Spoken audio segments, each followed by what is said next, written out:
Ya, pemirsa, terima kasih Anda kembali menyaksikan program Juru Bicara. Kita masih membahas mengenai akselerasi menuju energi bersih, tantangan dan peluang bagi Indonesia. Pak Dirjen, ini sepertinya masih ada yang harus kita bahas lagi, Pak, mengenai apa langkah yang dilakukan oleh pemerintah untuk mengatasi pembiayaan lebih besar ini, Pak, dibandingkan dengan bahan bakar fosil. Kira-kira langkahnya apa lagi nih, Pak Dirjen?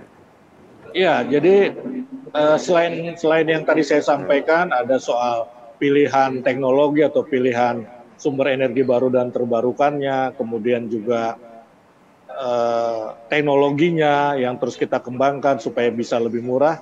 Yang penting juga adalah kesadaran masyarakat, kemudian masyarakat untuk menggunakan energi bersih begitu. Jadi begini kan logika ekonominya ya, kalau sesuatu dipasok secara massal begitu karena adanya demand yang sifatnya masif, maka tentu harganya bisa ditekan. Ya. Ya, harganya bisa ditekan. Nah, jadi kalau ada kesadaran masyarakat untuk menggunakan energi bersih, maka otomatis harga berangsur-angsur turun. Dan itu memang sudah dibuktikan ya. Ini kan sudah semakin banyak masyarakat yang menggunakan EBT. Nah, ternyata memang menurut PLN itu harganya terus mengalami penurunan. Ya, selain karena masyarakat mulai memakai, artinya kebutuhan demand-nya mulai masif, tentu ada inovasi-inovasi yang dilakukan begitu. Nah, itu faktor yang penting. Jadi ada faktor demand ya, ada faktor demand selain faktor supply. Nah, kalau ada keseimbangan antara demand dan supply, maka saya kira harga bisa diatasi juga begitu. Iya, baik. Itu sudah menjawab ya Pak ya, seperti apa langkah yang dilakukan oleh pemerintah agar ini pembiayaan mengenai harga bahan bakunya ini tidak terlalu tinggi dan mengganggu untuk akselerasi dari menuju energi bersih tersebut. Selanjutnya Pak Dirjen ada ini menyebutkan bahwa saat ini sektor industri di Indonesia ini berkontribusi sekitar 15 sampai dengan 20% dari total emisi gas rumah kaca nasional.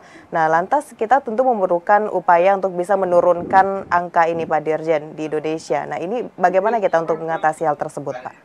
Ya, tentu karena ini terkait dengan industri, maka Hmm. leading sektornya adalah Kementerian Perindustrian, dan Kemenperin itu sebetulnya sudah berupaya fokus menjalankan strategi dekarbonisasi di sektor industri Iya. dengan merangkul para stakeholders terkait begitu.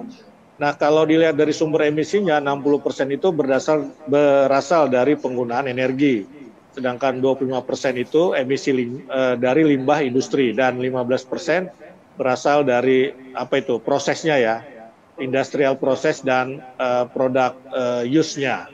Nah, salah satu langkah untuk mempercepat target net zero emission adalah dengan meminimalkan komponen limbah industri dari IPPU di industri. IPPU Hmm. itu tadi apa, industrial process and product use. Nah, itu dulu yang bisa kita lakukan untuk fokus ya. Kalau sumber emisinya ini kan sumber yang 60% tadi penggunaan energi, ini kan terkait dengan penyedia energi, misalnya PLN begitu kan.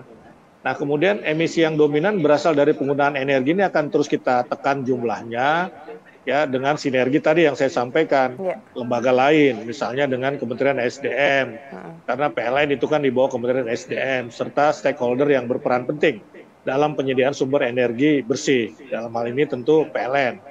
Nah, secara umum strategi dekarbonisasi di sektor industri terdiri atas pemanfaatan teknologi hemat energi dan rendah emisi, penggunaan energi baru dan terbarukan, efisiensi energi ini penting sekali, efisiensi kita tidak boleh boros, efisiensi air dan bahan baku, juga manajemen limbah dan ekonomi sirkular. Nah, dengan hal-hal tadi ya kita optimistis lah bisa mempercepat target pengurangan, atau mungkin ya kita bebas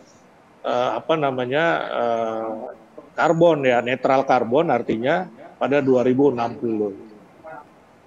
Baik, tentu dari hal yang sudah disampaikan oleh Pak Dirjen tadi, mulai dari bagaimana pemerintah untuk mengatasi pembiayaan yang cukup besar setiap tahunnya, kita melihat bagaimana ada pendanaan internasional, lalu ada skema pembiayaannya juga, dan bagaimana mengatasi bahan baku yang lebih mahal tersebut, serta ini bisa memperlihatkan keseriusan Indonesia untuk bisa mencapai target 23% pada tahun 2025 terkait dengan bauran energi, begitu Pak Dirjen ya, dan juga pada tahun 2060 pada karbon netral tentunya.